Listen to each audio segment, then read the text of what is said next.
Yang tidak kalah serunya adalah sesi kedua, kelahiran leader yang disengaja. Biasanya dipanggil Kak G, gitu. Kak Grace Bang itu saya kenal sudah cukup lama kayaknya ya, dari tahun 2010 kayaknya ya. 11 tahun kenal Kak G. Kak G orangnya ya seru, pekerja keras, sangat detail, well organized gitu ya. Bahasa Inggrisnya bagus banget gitu ya. Saya sering lupa ngomong bahasa Inggris kalau ada dia itu saya minder sebenarnya ya. Dan apa ya, yaitu orangnya sangat bersungguh-sungguh, sangat real gitu. Kalau ketemu ngobrol biasanya juga suka lupa waktu, sangat enjoy dan pengamatannya tentang kelahiran leader yang disengaja memang saya rasa topik yang tepat sekali karena KG adalah sosok leader yang merancang pertumbuhannya dengan sangat detail. Kita akan dengar sama-sama cerita dari KG. Saya persilakan Kak Grace Bang.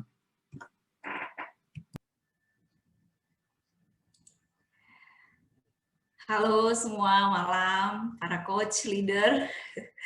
Ya, tadi kalau perkenalan dari Yandi sangat detail dan sebagainya. Sebenarnya saya bukan orang yang sangat detail, kalau mau boleh jujur. Jadi saya berusaha belajar untuk menjadi detail gitu ya. Di pekerjaan juga dituntut untuk harus detail dan sebagainya, jadi terbentuklah menjadi sedemikian rupa menjadi sampai saat ini. Dan juga kalau dibilang tadi sangat pandai bahasa Inggris, sebentar dulu, yang lebih pandai adalah Dian Hanafi, ibu interpreter kita. Ya, saya juga harus banyak belajar itu sama Dian Hanafi. Oke. Sebelum kita melanjutkan dari sesi kita kelahiran leader yang disengaja, boleh saya dikasih senyum dulu ya supaya saya semangat untuk memberikan materinya. Dan ini masih pagi ya, kalau biasanya kan kalau telepon pasangan gitu ya bisa sampai tengah malam tidur gitu kan, sampai lupa berbisik-bisik, taunya udah sampai besok pagi gitu. Nah, kita curhat-curhatan dulu lah ya di sini di LC kita malam hari ini. Oke. Saya mau share dulu sebentar. Share screen, how to share, sebentar ya.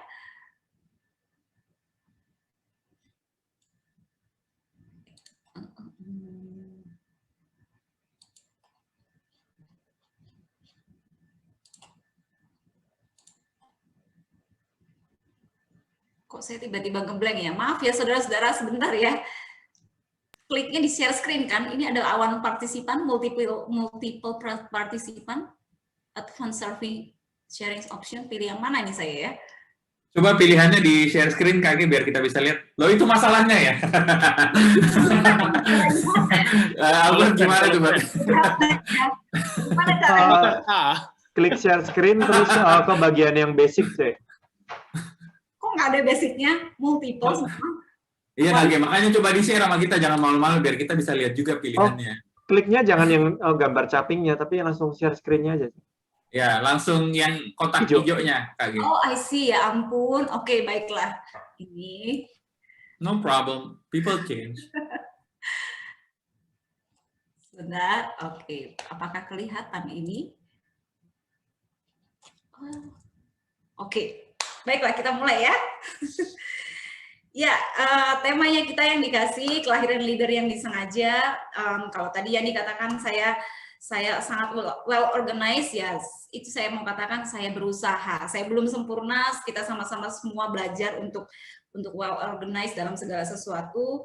Dan kalau dikatakan di sini kelahiran leader yang disengaja, ada satu kata kunci ya di situ. Kata kuncinya adalah kata disengaja. Berarti dalam kata disengaja ini ada sebuah proses, ada sebuah kerja keras, ada sebuah usaha yang disengaja dari diri kita untuk kita bangkit, untuk kita mulai melakukan sesuatu yang tadinya mungkin kita nggak suka gitu ya. Tadinya kita mungkin aduh apa sih ini gitu kan, harus kerjakan LC, CT dan semuanya. Tapi dari situlah kita terbentuk untuk melahirkan leader yang ada di dalam kepemimpinan kita. Nah, sebelum kita masuk dalam sorry, ini kok langsung ke terakhir ya. Tunggu. Maafkan saya ya. Ya, oke. Nah, before we go to raising leader, we should check ourselves. Kan apa maksudnya? Sejauh ini kita cek dulu nih kepemimpinan kita selama kita menjabat sebagai coach gitu ya. Ada yang udah menjadi coach 1 tahun atau 2 tahun, 3 tahun, ada nggak sih pertumbuhan yang kita alami dalam kepemimpinan kita? Nah, tadi dikatakan oleh Albert ada 4 chapter ya, dan di dalamnya satu kata inti yang saya dapatkan adalah making progress. Ada progress nggak di dalam kepemimpinan kita sampai hari ini? Apakah ada pertumbuhannya di dalamnya atau ya gitu-gitu aja dalam kepemimpinan kita, dan orang yang kita pimpin pun sama-sama tersiksa gitu ya. Aduh, ini kenapa leader kita masih seperti ini aja gitu ya, dari tahun ke tahun sama cara memimpinnya, konsep berpikirnya, tidak ada sesuatu yang berubah, tidak ada sesuatu yang berkembang di dalamnya. Nah, we should check ourselves first ya di dalam kepemimpinan kita. Dan satu kata yang mengatakan bahwa John Maxwell katakan, dia dalam kepemimpinan selama berpuluh-puluh tahun, dia katakan dia mengubah, he changed his mindset dari from a goal mindset to a grow mindset. Jadi have a grow mindset, not a goal mindset gitu ya. Kadang orang tuh berpikirnya, aku mau melahirkan leader 10 orang gitu ya dalam 2 tahun ke depan. Kita kan punya planning kan dalam gereja 2 tahun melahirkan multiplikasi. Aku mau melahirkan CGL 5 orang ke depan, 3 orang ke depan, 10 orang ke depan. Hanya berpatokan pada goalnya, tapi prosesnya itu kita tidak alami dan kita tidak berkembang di dalamnya. Nah, sayang sekali itu yang terjadi kadang-kadang di dalam kehidupan kita tanpa kita sadari. Waktu terus berlalu dan kita tidak menanamkan diri kita di dalam diri kita, mindset kita bahwa kita perlu bertumbuh di kepemimpinan kita. Kita cukup puas dengan keadaan kita. Nah, ini yang seringkali kita jatuh di dalamnya dalam musim atau dalam suasana comfort zone ya. Wah, aku udah berhasil nih kemarin bangun leader atau membangkitkan leader 1-2 orang. Ya udah, oke, berjalan aja pelan-pelan dulu, sekarang kita masih punya 2 tahun ke depan. Padahal tidak seperti itu gitu ya. Padahal how well will lead determines how well you succeed. Artinya apa? Seberapa baik Anda memimpin, kita memimpin, itu menentukan seberapa sukses kepemimpinan kita ke depan. Ini bukan hanya berbicara di penggembalaan, tetapi berbicara juga di pekerjaan kita gitu. Nah, kita lanjut.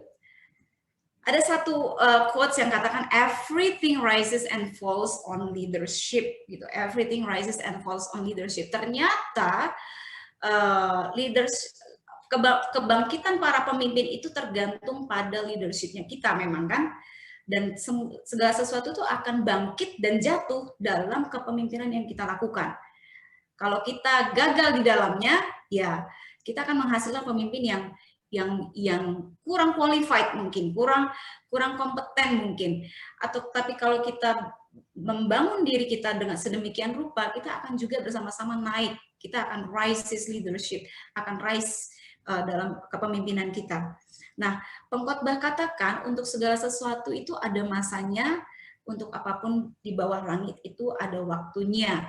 Di dalam kepemimpinan kita pun segala sesuatunya ada masanya dan ada musim-musim dalam kepemimpinan kita gitu ya.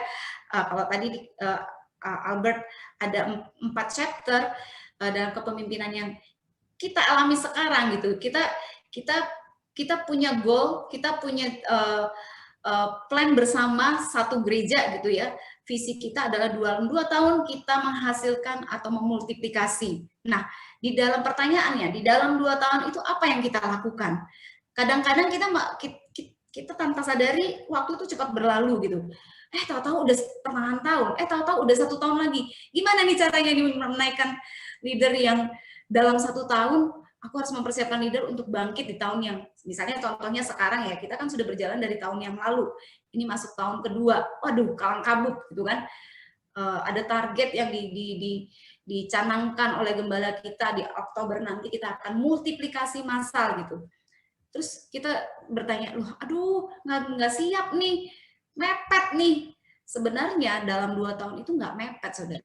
2 tahun itu adalah masa yang sudah diperhitungkan sedemikian rupa oleh gembala kita juga, masa di mana kita dapat masuk di dalam musim-musim kepemimpinan kita untuk melahirkan leader. Jadi itu bukan masa yang mepet bagi kita untuk mempersiapkan, tetapi bagaimana kita mempersiapkan atau melakukannya musim-musim tersebut dalam kepemimpinan kita dengan baik atau tidak.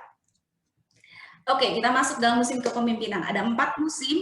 Musim itu kan kalau di luar negeri pasti berurutan ya, nggak mungkin dari musim dingin langsung musim panas atau musim semi langsung musim gugur gitu kan. Ada musim dingin dulu, semi, panas, lalu gugur.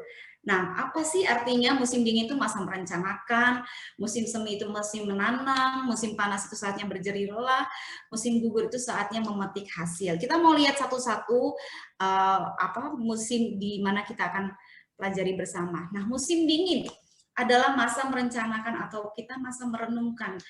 Kalau kita bayangkan musim dingin, semua di luar yang ada adalah salju kalau di luar gitu ya. Kalau di Indonesia kan nggak ada, tapi kita coba bayangkan lah ya, di luar semuanya salju, pohon-pohon, kalau bagi para petani mereka nggak bisa menanam, nggak bisa menabur benih dan sebagainya kan. Dan itu masa yang membosankan, mungkin bisa di dalam rumah saja. Kalau badai salju terjadi mereka harus stay at home, kayak sekarang mungkin pandemi kita stay at home, WFH gitu ya. Nah, tapi justru di masa-masa ini seorang leader yang baik, dia akan merencanakan atau merenungkan, kita akan membayangkan panen yang ingin kita tuai itu gimana sih, mau menghasilkan pemimpin yang seperti apa dalam 2 tahun ke depan, mau melihat orang yang kita pimpin bertumbuh sejauh apa sih. Dari masing-masing leader yang ada kan mereka unik-unik gitu ya, maksudnya tidak semua orang itu punya keunikan yang sama, mereka tuh unik gitu dalam masing-masing pribadi. Terus mau melihat CG-CG itu berkembang sampai sejauh apa. Dan dari musim dingin tadi kita masuk ke musim semi. Setelah kita merenungkan, oh aku mau nih pemimpinku nanti seperti ini. Oh aku mau nih orang-orang kita pimpin bertumbuh sejauh apa. Oh aku mau nih CG itu berkembang sampai sejauh apa. Nah kita masuk di musim semi. Musim semi itu waktunya kita mengambil benih, menggemburkan tanah gitu ya, mulai menanam. Apa yang kita bisa lakukan? Susunlah schedule 1-2 tahun Anda. Kita gitu ya, berapa banyak training yang ingin diadakan, CGT 1, 2, 3, ini saya bicara teknis ya, agak membosankan mungkin bagi kita semua, tapi inilah yang kita memang perlu kerjakan gitu. Berapa banyak CT, LC, atau fellowship yang mau diadakan, berapa banyak sponsor yang akan dinaikkan, catat area-area yang akan dikembangkan di pengembangan Anda. Nah, saya tulis di situ essential part, berapa banyak sponsor yang akan dinaikkan. Bagi saya, sponsor itu orang yang sangat penting sebelum dia dinaikkan CGL. Jadi ketika kita menaikkan sponsor, pastikan Anda menaikkan sponsor itu yang benar-benar qualified. Kenapa? Karena itu menentukan kepemimpinan Anda ke depan. Kalau Anda menaikkan sponsor yang kurang kompeten, Anda akan babak belur ketika Anda menaikkan dia menjadi seorang leader. Kalau kita nggak gembur dia dari semenjak dia member untuk diangkat menjadi sponsor, dan ketika di sponsor kita nggak gembur dia, nggak latih dia, ya kita akan babak belur ketika dia menjadi CGL. Pengalaman yang saya alami waktu melahirkan Multimasal, waduh babak belur, 1 tahun saya beresin CGL gitu ya. Yang saya kerjakan jadi tidak mengerjakan visi pengembalaan, tetapi saya beresin CGL-nya nih, pertemuan berjam-jam, dari bulan ke bulan gitu. Dan saya nggak mau kayak gitu lagi gitu ya, maksudnya, kalau kayak gini caranya nggak berkembang gitu, pengembalaan yang dipimpin kita gitu ya, dipimpin di bawah pengembalaan saya. Dan saya nggak mau hanya akhirnya menyelesaikan masalah demi masalah saja di dalam leader. Padahal leader itu yang harusnya memikirkan visi, CGL itu memikirkan visi CG-nya kan. Bukannya kita harus menyelesaikan CGL-nya, tetapi harusnya CGL membantu kita, coach dan TL untuk berjalan seirama dalam satu visi. Nah, jadi penting banget, saya juga tekankan di coach, di Captivate gitu ya. Sponsor please diperhatikan dengan sungguh-sungguh, karena ini orang penting untuk kita akan naikkan mereka menjadi seorang leader. Oke, lanjut. Setelah musim semi, kita masuk di musim panas. Nah, musim panas inilah biasanya orang suka pergi Wah, kalau musim panas kan udaranya, cuacanya asik nih, kita liburan aja yuk, kemana, ke negara mana gitu kan. Tapi seorang leader yang baik, justru di musim panas, waktunya dia bekerja keras, waktunya dia menanamkan nilai, waktunya dia melakukan segala sesuatu, bekerja untuk mempersiapkan leader-leader yang ada gitu. Nah, apa sih yang mau dilakukan di dalam di dalam musim panas ini? Karena tanpa terasa ya mungkin ada yang berpikir masih 2 tahun lagi, 1,5 tahun lagi masih lama lah. Padahal waktu itu cepat sekali berlalu loh. Kita nggak terasa loh. Kayak sekarang pandemi sudah 1 tahun berlalu. Kalau awal-awal kita ngalami pandemi, aduh ini apa sih, musim apa sih ini, di rumah, WFH gitu ya, dan bosan banget di rumah gitu. Tapi ternyata kita bisa melewati selama 1 tahun. Nah, sudah selama 1 tahun ini, apa yang Anda lakukan dalam pengembangan Anda? Sudahkah Anda mengerjakan apa yang akan kita pelajari bersama di musim panas ini? Yang pertama, lakukanlah meeting berkala bersama leader. Nah, apa yang saya lakukan biasanya, meeting bersama leader itu akan saya lakukan seminggu setelah meeting bersama TL.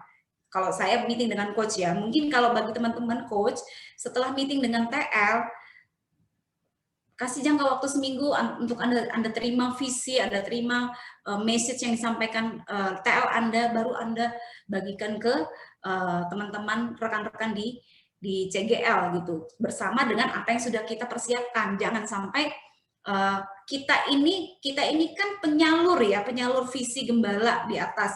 Jangan sampai mentoknya di kita nih. TL-nya udah keluar-keluar, ngomong segala sesuatu, visi, implementasi dan sebagainya. Mandek di kita, di coach nggak nyampein ke CGL. Jangan sampai pipa itu kan harus jangan sampai tersumbat. Nah, jangan sampai kita jadi sumbatnya. Nah, apa yang kita perlu lakukan waktu kita mau meeting bersama para CGL, sharingkan materi meeting 1 minggu or at least 3 days before the day. Gitu ya. Jadi jangan, ayo ya kita meeting ya, terus bingung mau meeting apa sih, mau meeting apa? Ya nanti pokoknya meeting aja gitu.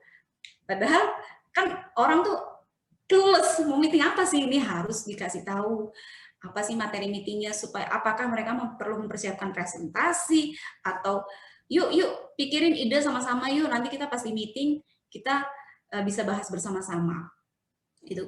Nah, yang kedua, do come earlier in the meeting. Siapa yang biasanya meeting terlambat? Hi leader, jadilah panutan, jangan suka terlambat kalau datang meeting, datanglah lebih, malah ini ya, punya nilai saling mendahului untuk menghadiri meeting. Kenapa sih? Itu tanda bahwa kita menghargai waktunya mereka, kita mau efisien, kita menghargai orang-orang yang kita pimpin. Gitu. Orang akan rasa loh, iya ya, pemimpinku ini sangat on time, sangat menghargai waktu, sangat menghargai waktunya kita untuk kita tidak terbuang percuma, dan kita sangat efisien dalam meeting gitu. Sehingga kelak they follow what you have done, dan they will do it ketika mereka akan lakukan itu untuk ketika mereka memimpin sponsor mereka, pertemuan sponsor gitu ya, dan meeting-meeting berikutnya gitu. Nah, share kerinduanmu dan bicarakan teknisnya. Terkadang mungkin leader itu tidak tahu apa yang mau dibuat gitu. CT, oke, kita ngadain CT ya, terus CT-nya mau ngapain?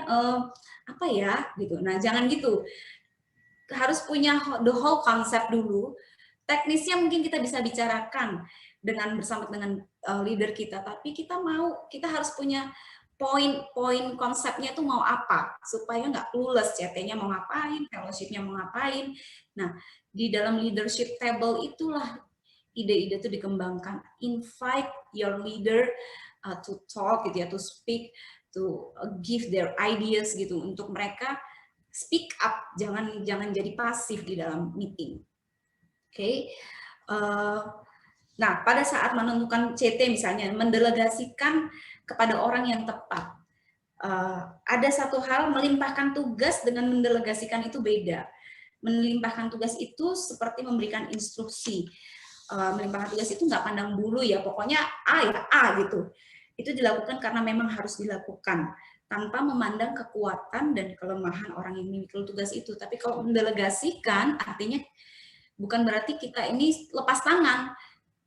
Kita kasih tugas, tapi kita dampingi dia sampai dia menyelesaikan tugas itu dengan baik. Jadi pemimpin yang mendelegasikan dengan baik selalu menetapkan tujuan, memberi wewenang untuk menyelesaikan tugas, dan menyuplai sumber daya yang dibutuhkan oleh di dalam tugas itu oleh leader yang akan melakukannya, sembari tetap mendorong si pemikul tugas untuk mengambil langkah-langkah mandiri. Coaching people, itulah fungsi dari coach gitu ya. Yang terakhir, nah ini yang sering sekali mungkin jarang kita lakukan, lakukanlah evaluasi berkala, mungkin 3 atau 6 bulan sekali. Temukan SWOT mereka. SWOT itu apa sih? Strength, weaknesses, opportunities, and threats. Temukan, ajak CGL Anda, temukan CG-nya itu kekuatannya apa sih? Kelemahannya apa sih? Misalnya kekuatannya mayoritas CG-nya udah aktif, CG membernya udah aktif, komit beribadah, gitu ya. Terus kekurangannya apa? Kok CG-nya cenderung santai ya? Sponsornya kurang aktif ya? Nggak on time ya? Gitu. Terus opportunity-nya apa? CG-nya bisa multiplikasi dalam waktu dekat misalnya. Threat, member dan sponsor yang belum pulih, kurang kesatuan hati antar CGL dan sponsor, jiwa baru bisa hilang dengan CG yang tidak on time dan sebagainya. Apa yang perlu diperbaiki? Perlu menyediakan waktu mungkin bersamaan sesama sponsor, perlu dibuat jadwal doa mungkin, atau CG mulai on time mungkin. Ayo bicarakan, ajak CGL Anda berpikir, SWOT dari CG itu ini apa ya? Jangan biarkan CG itu berjalan dari tahun ke tahun ya sama aja nih. Dari tahun pertama 3 orang sampai tahun ke-5 juga 3 orang. Something happen, something missing in their leadership. Itu perlu dipertanyakan. Jangan sampai kita tuh masuk dalam comfort zone. Itu yang selalu kita harus tekankan. Jangan kita di dalam comfort zone terus-menerus. Jadi ayo kita lakukan evaluasi. Mungkin nggak bisa 3 bulan sekali ya, 6 bulan sekali lah, 6 bulan sekali dalam meeting-meeting di situ. Nah, ajak mereka berpikir. Yang kedua, lakukanlah pertemuan one on one. Siapa yang sering di sini one on one atau tidak pernah one on one? Ya, one on one ini dilakukan dengan sengaja. Apa sih yang dilakukan dalam one on one? One on one ini penting banget, saudara-saudara. Sebagai gembala yang baik, coach itu perlu mengenal CG leadernya, gitu ya. Di buku CG 3 yang baru ditulis, seorang coach tidak perlu menunggu CG leadernya mengalami masalah berat untuk dapat memperhatikan CGL-nya. Dalam buku CG 3 baru, sudah ada yang baca buku CG 3 baru? Mungkin hanya menjadi hiasan. Ayo, mari dibaca saudara-saudara. Itu bagus sekali bukunya ya, saya aja sangat diberkati gitu. Nah, seorang coach itu harusnya orang yang aktif memperhatikan kehidupan CGL-nya, sehingga ia bisa menemukan gejala-gejala dan sesuatu yang akan terjadi dan segera menangannya sebelum itu menjadi masalah besar. Nah, apa yang dilakukan di dalam one on one? Yang pertama, listen to them, ask them. Dia ngalamin apa sih selama 1 minggu, 2 minggu ini? Dia mengalami luka-luka apa, harapan apa, cita-cita yang terdalam. As if seolah-olah kita tuh berada di sepatunya mereka gitu ya. Kalau kita menyimak dan mengingat apa yang penting bagi mereka, dan kita ini menyatakan perhatian dan keinginan kita untuk menambahkan nilai di dalam kehidupan mereka, they will appreciate you as much. Kalau kita nggak pernah care dengan mereka, nggak pernah listen to them, apa kerinduan mereka, masalah mereka, apa yang mereka lagi alami, kita sengaja memberikan waktu, ya mereka melakukan tugas CGL itu hanya sebagai tugas. Mereka nggak melihat sesuatu yang, oh iya, aku perlu ya melakukan ini karena aku sudah diberkati nih dengan leaderku. Aku perlu melakukan ini bukan karena sebuah tugas, tetapi karena aku mengasihi jiwa-jiwa yang ada dan Tuhan mempercayakan aku sesuatu yang besar. Find out who they are. Kalau manajer itu memimpin semua sama rata gitu ya. Ya kayak tadi memberikan instruksi sama rata. Tapi kalau leader yang baik, dia akan understand how to lead them everyone differently. Oh, orang ini nih ternyata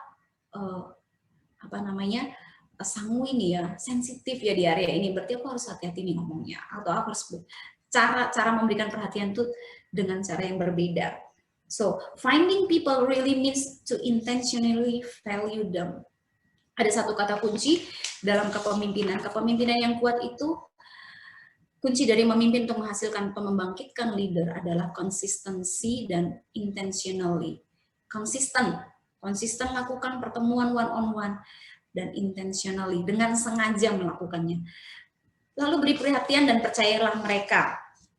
Kalau kita ingin membantu mereka untuk maju, percayalah mereka. Kenapa? Karena kita ini manusia ya, cenderung akan berprestasi lebih baik, akan melakukan lebih baik saat kita merasa percaya diri. Benar nggak? Orang mempercaya sama kita, wah, pemimpin lu percaya nih sama saya. Berarti saya mampu untuk melakukannya. Dia akan melakukan jauh lebih banyak dari apa yang kita pernah bayangkan. Nah, lalu jadilah apa adanya. Kadang pemimpin mungkin berusaha untuk, wah aku punya masalah nih gitu ya misalnya. Aku aja masih punya masalah, aku harus menyelesaikan masalah mereka. Oh my, pusing gitu kan. Belum tuntutan pekerjaan, deadline dan semuanya. Yang saya maksud jadilah apa adanya di sini, kalau ketika kita mungkin burn out gitu ya dengan tugas dan tanggung jawab kita gitu sebagai pemimpin, atau kita mengalami sesuatu yang kita alami sebelumnya, mungkin kita marah terhadap seseorang dan ada pelajaran berharga yang di dalamnya kita dapat, kita bisa sharingkan ke mereka. Aku pernah loh ngalamin. Mungkin dia sharingkan sesuatu yang sama kejadiannya dengan kita alami. Jadi mereka bisa lihat, oh pemimpin ini memang apa adanya ya, marah ya marah gitu, sesuatu yang lazim terjadi, bukan orang yang sangat suci apa gitu ya. Apalagi kalau misalnya pemimpinnya full timer, hello gitu kan, you are an angel, kamu nggak boleh salah gitu, nggak bisa.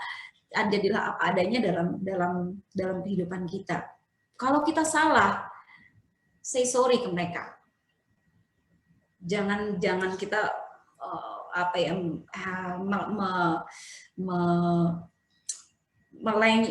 sih bahasanya, jangan kita nggak mau mengucapkan sorry kepada mereka gitu ya. Kalau salah ya katakan salah, dan kalau kita nggak bisa jawab pertanyaan mereka dan kita nggak bisa handle ya kita jawab, oke, saya akan coba cari solusinya, saya akan tanyakan pemimpinan, saya akan bantu kamu akan update jawabannya. Lalu bahas cara mewujudkan visi mereka, bukan visi kita ya. Visi kita perlu kita jelaskan mungkin di meeting besar tadi. Tapi ketika kita meeting one on one, bantu mereka dulu mewujudkan visi mereka. Setelah itu baru cari cara bersama, bahas ide cara yang bersama untuk menolong mereka mewujudkan visi mereka di CG. Jadi utamakanlah dulu mereka, baru kita bantu. Nah, terkadang saya melakukan one on one. Pada saat bertemu, mereka mungkin menceritakan kehidupannya dulu, baru setelah itu kita bahas tentang CG satu persatu. Saya tanya anak CG-nya, CG ini anaknya siapa-siapa, walaupun mungkin saya belum pernah ketemu, at least saya pernah dengar ceritanya. Atau dibalik, bahas dulu CG yang mereka pimpin, baru bahas kehidupan pribadinya. Atau bisa jadi one on one itu hanya ketemu ngobrol tentang kehidupannya dia. Oh, dia butuh waktu untuk melakukan ini. Nah, hal-hal ini kita bisa lakukan. Terus pertanyaannya, coach, mungkin teman-teman coach di sini berpikir, TL aku aja nggak pernah lakukan one on one, gitu ya. Kok aku harus melakukan one on one ya ke CGL. Misalnya, saya percaya teman-teman TL tidak seperti itu ya, karena kita berusaha untuk memberikan yang terbaik. Kalau terjadi seperti itu, mungkin jarang gitu ya one on one, kalian bisa kok. Coach ya, aku butuh nih ketemu. Butuh ngobrol, butuh ini dan itu. Nilai kita pasti akan memberikan waktu kita pasti akan mencurahkan pikiran kita untuk bertemu dengan kalian. Dan mungkin pada saat-saat ini atau saat-saat kemarin mereka memang pack ya kehidupan mereka dengan tugas dan tanggung jawab, tapi pada dasarnya adalah ketika kita butuh mereka, kalian bisa sampaikan dan bisa tanya. Kenapa? Karena saya punya pengalaman salah satu coach merasa tidak pernah mengalami one on one gitu ya, padahal yang saya lakukan adalah di hari Minggu saya mencoba untuk bertemu dengan mereka. Kalau misalnya saya tugas pekerjaan kantor tidak ada gitu ya, tidak ada pembicara tamu, saya tidak melakukan hospitality, saya berusaha akan cari mereka dan ketemu dengan mereka, ngobrol gitu ya. Tapi mereka tidak merasa itu sebuah meeting one on one. Ternyata one on one bagi mereka adalah duduk bersama berdua atau bertiga bagi yang sudah berpasangan gitu ya, bukan di khalayak rame gitu yang di tengah-tengah pekerjaan gitu. Jadi dari situlah saya belajar oke, berarti mereka butuh schedule. Saya berikan schedule dan akhirnya ketemulah jalan tengahnya. Nah, kadang orang itu mungkin cegal-cegal Anda tidak mengeluh atau tidak tetap aja berjalan ya. Sepertinya CG-nya berjalan lancar, baik. Oh, baik-baik aja kok CGL-nya. Jangan salah loh, mereka tetap butuh perhatian dari kita pemimpin. Mereka tetap butuh kita ajak ketemu dan ngobrol sama mereka. Nah, selanjutnya apa yang kita perlu lakukan? Lakukan training leader seperti biasanya gitu ya.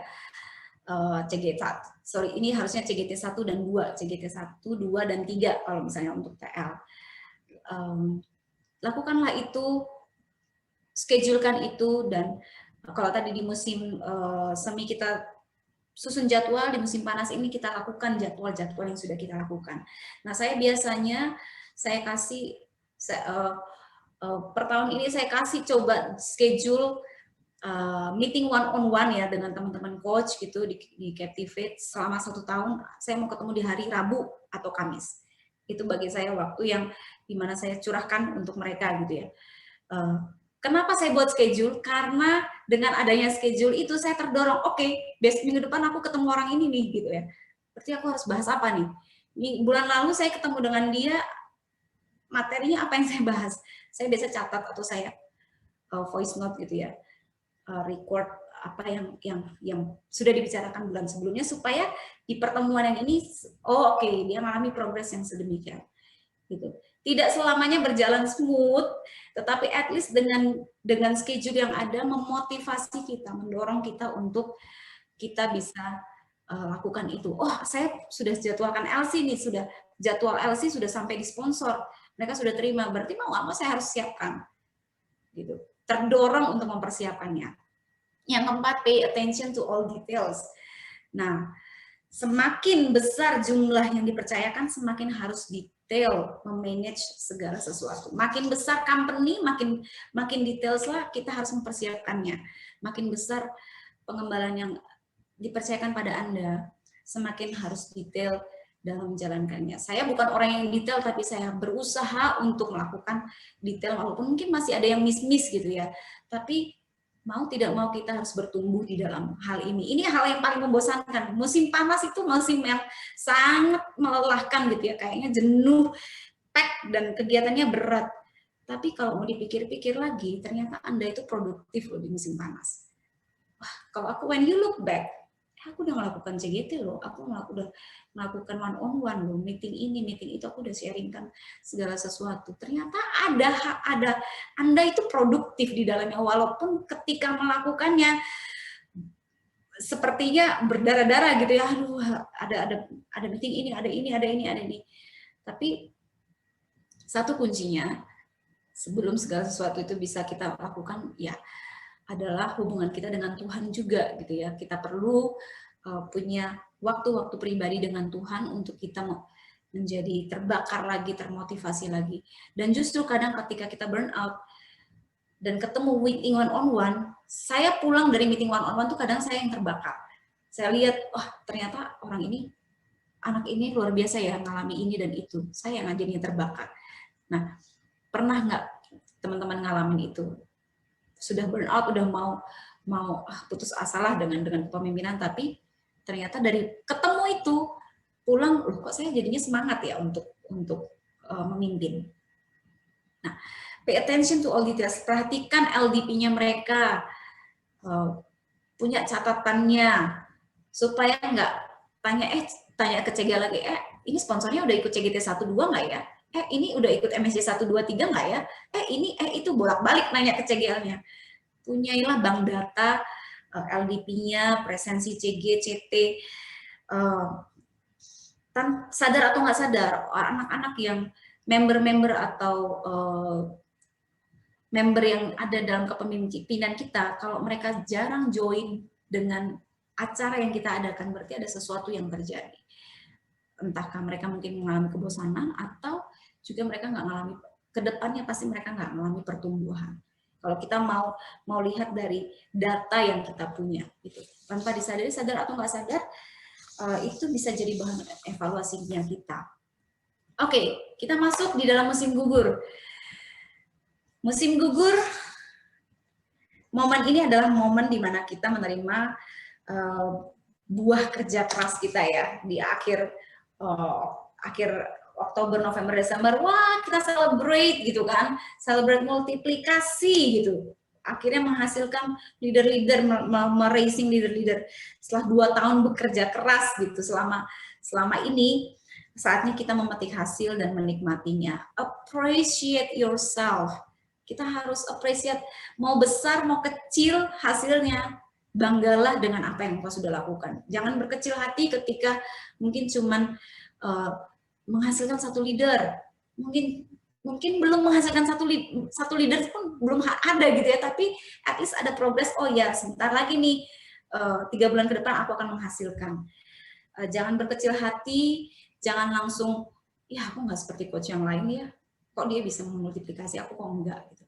Appreciate apa yang sudah engkau lakukan sampai hari ini.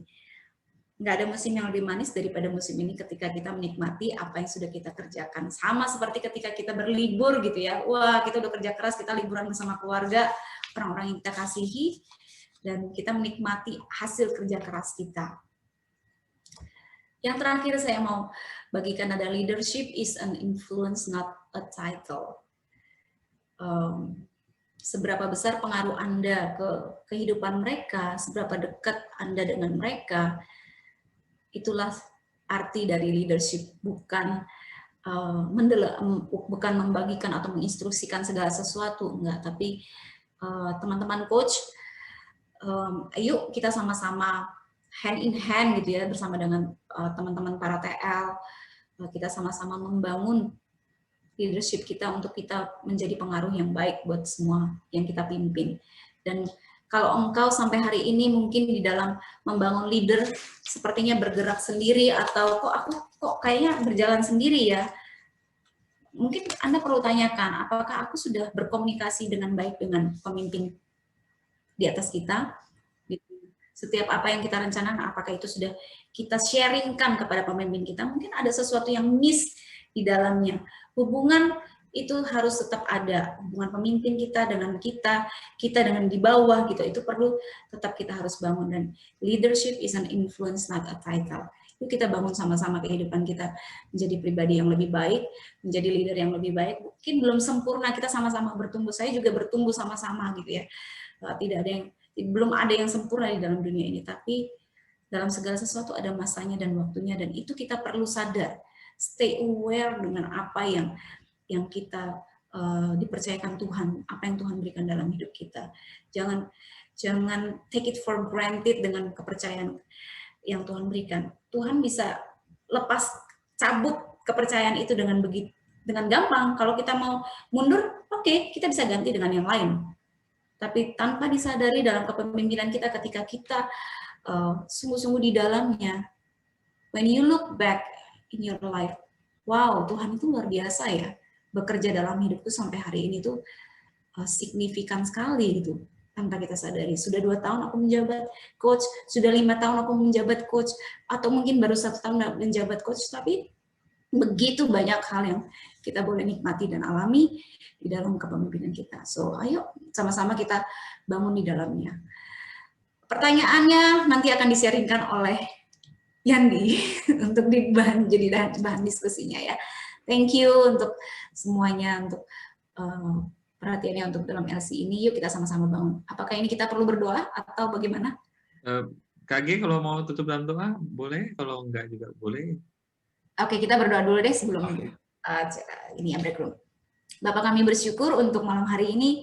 Terima kasih Tuhan kalau Engkau ada dan bersama dengan kami, dan kami percaya apa yang Tuhan percayakan dalam hidup kami sampai hari ini, Engkau mau membentuk kami menjadi pribadi yang lebih baik, leader yang lebih baik, dan mengalami pertumbuhan di dalamnya, bukan hanya sebagai pemimpin yang hanya memberikan instruksi saja Tuhan, tetapi kami bertumbuh di dalam kepemimpinan kami untuk menjadi sahabat, untuk menjadi orang yang dekat dengan orang-orang yang kami pimpin, dan akhirnya kami melihat ada pertumbuhan, menolong mereka mengalami pertumbuhan dalam hidup mereka menjadi leader yang berarti di dalam kehidupan mereka. Terima kasih Tuhan, mampukan kami, berikan kami visi, berikan kami hikmat dalam segala sesuatu, bangkitkan kami kembali Tuhan, kalau mungkin kami dalam masa kebosanan atau dalam masa jenuh saat-saat ini Tuhan, bangkitkan kami kembali, berikan kami hati untuk terus maju bersama dengan Tuhan, hand in hand dengan para pemimpin kami Tuhan, untuk maju bersama. Terima kasih, di dalam nama Yesus kami berdoa, haleluya, amin. Amin. Haleluya. Luar biasa sekali. Ya. Oke, materi diskusi kita adalah musim apa yang kayak tebak-tebakan ya, musim apa? Musim apa yang paling sering kita lewatkan sebagai seorang leader kepada anak-anak kita? Dan kalau mau sudah dapat kan, oh supaya tidak terlewatkan di musim ini, saya harus buat ini gitu ya. Udah tahu harus buat itu. Kira-kira kendalanya apa untuk membuat musim itu tidak terlewatkan lagi dalam kepemimpinan kita? Ayo kita diskusikan sama teman-teman coach kita. Jangan-jangan kalau sama-sama didiskusikan sesama coach satu sama lain, malah dapat ide-ide baru, gitu ya. Selama berdiskusi,